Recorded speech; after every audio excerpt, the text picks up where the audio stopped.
ආයුබෝවන්. මම සිසිරා වසන්ති. පුරාතන ශ්‍රී ලංකාවේ හොඳ ආහාර සංස්කෘතියක් පැවතුණා.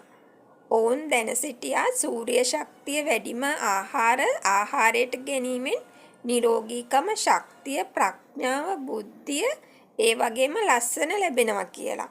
ඒ නිසා ඔවුන් සූර්ය ශක්තිය වැඩි ආහාර තෝරාගෙන ආහාරයට ගැනීමට පුළුවන්කමක් තිබුණා. එම ආහාරයට ගැනීමෙන් ඔවුන්ට විශාල ශක්තියක්, බුද්ධියක්, ප්‍රඥාවක් ලැබුණා. සීගිරිය වැනි විශේෂ නිර්මාණ කිරීමට ඔවුන්ට තුලින් හැකියාව ලැබුණා. ඉංගිනි, කලාඳුරු වල වැනි ශාකවල සූර්ය ශක්තිය විශාල ලෙස ගැබ්වී තිබුණා. ස්තුතියි. ආයුබෝවන්. මම සිසිරා වසන්ති.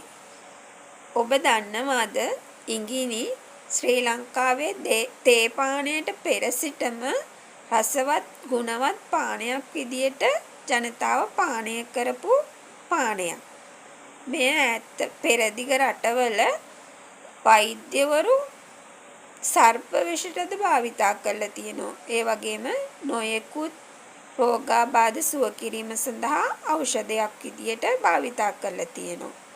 වර්තමානයේ පිළිකා සඳහා ඖෂධ සෑදීමටද මෙම ඉඟිනි භාවිතා කරනවා. ඔබත් මෙම ඉඟිනි රසවත් ගුණවත් පානයක් ලෙස පානය කරන්න. ස්තුතියි.